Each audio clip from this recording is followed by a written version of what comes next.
Hey guys, Eli here from Games, Law, and Politics. Today I'm giving you 5 tips for those that are getting back into Pokemon card collecting.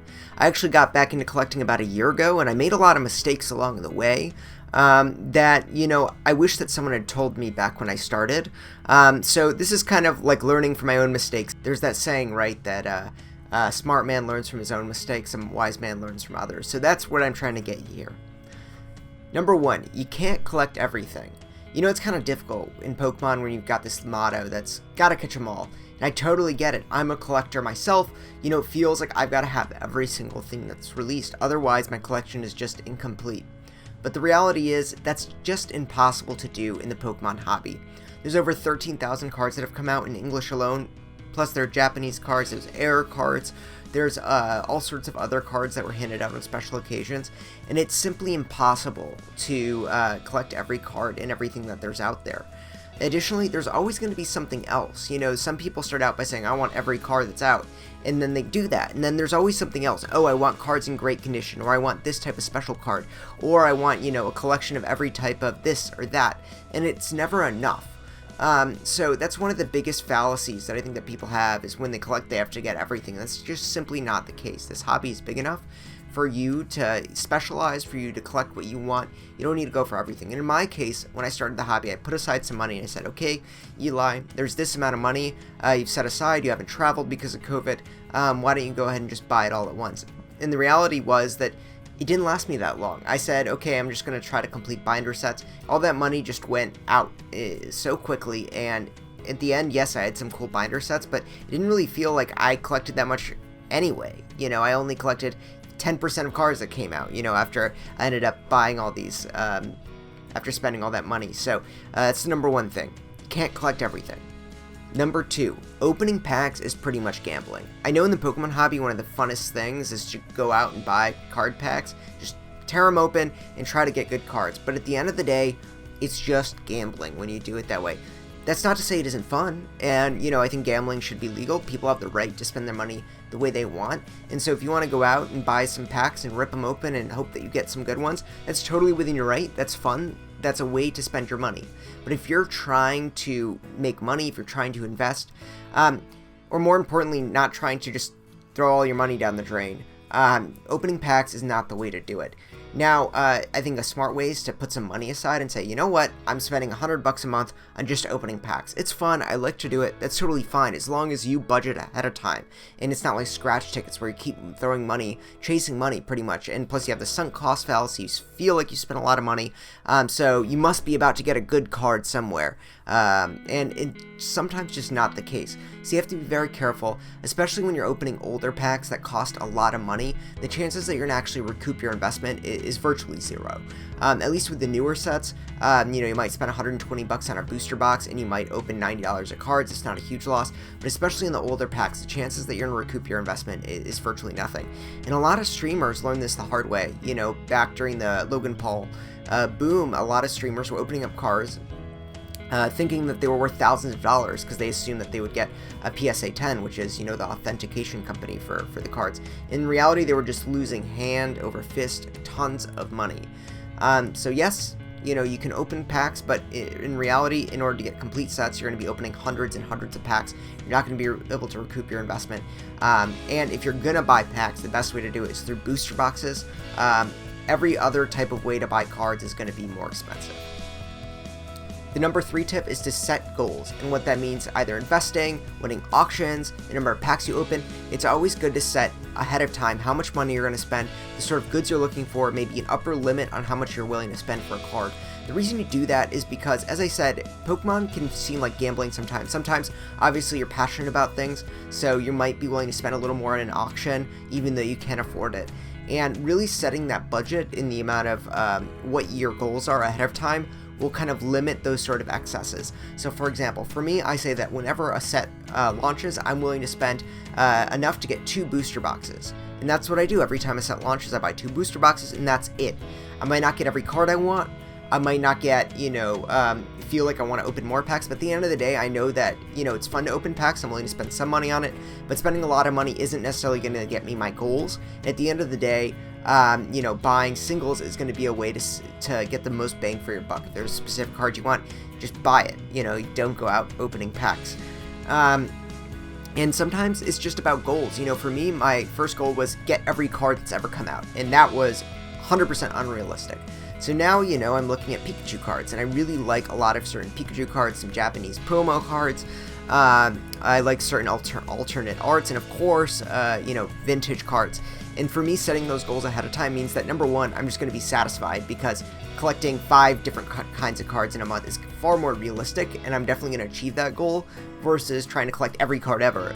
And also, it's going to, give you achievable goals month by month, so that it feels like you're making progress in your own collecting journey.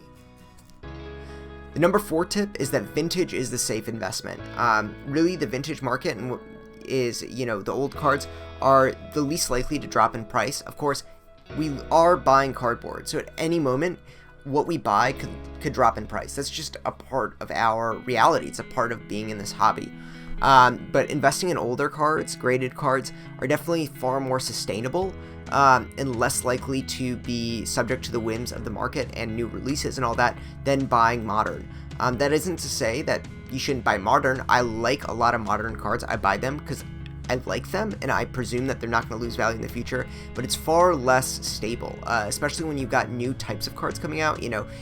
For example, full art cards came out, and for a while they were all the rage, and then rainbow cards came out and they were all the rage. Now we got alternate arts and VMAX, and whenever there's a new type of card, sometimes in the full art trainers, right, sometimes people start forgetting about the ones that only came out a year or two ago.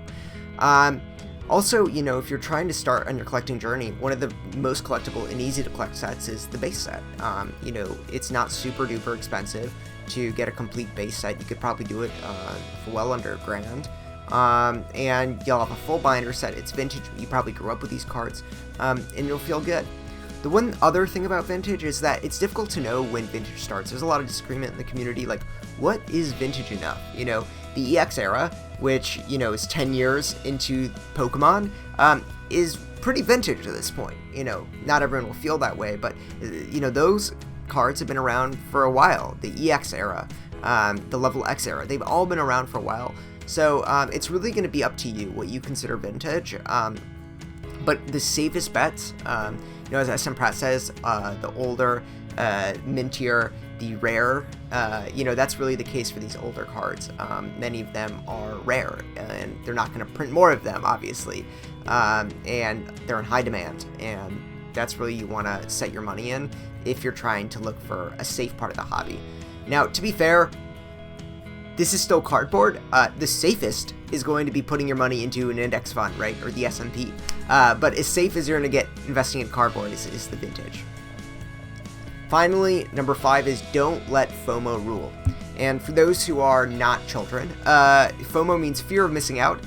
Frequently, when the market's going up, you feel like you're going to miss out if you don't put your money in. A great example was when the GameStop boom happened. It was a meme stock, right? You see the stock going up and up and up, and it feels like it can only go up. After all, it's gone up so much already, so you should just put money in because everyone else is going to put money in.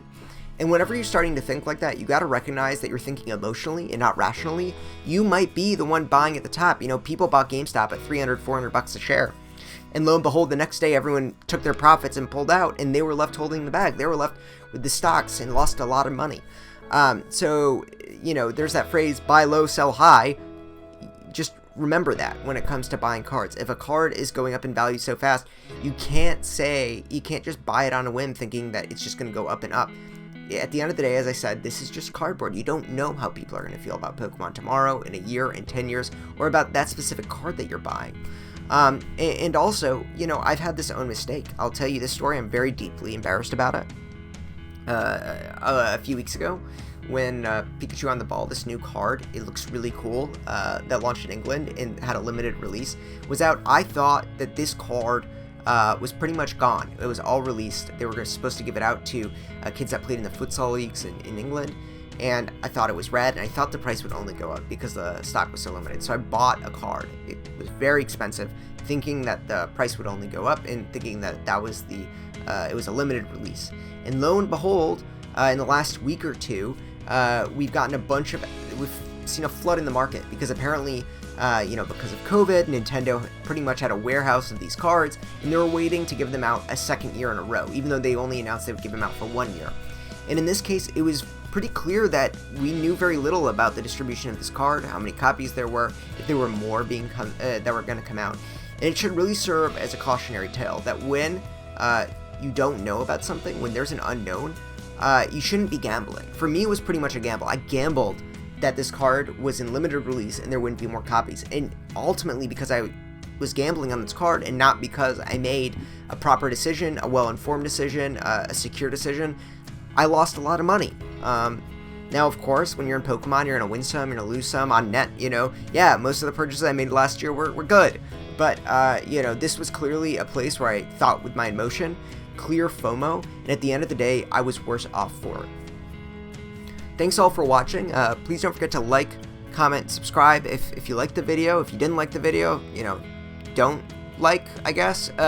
Regardless, thanks so much for watching. I'd love any feedback you like on the video and engagement. And if this is popular, I'll put out another 5 tips because there's always more I learn from my own mistakes, and hopefully they will help you make smarter decisions. Thanks so much.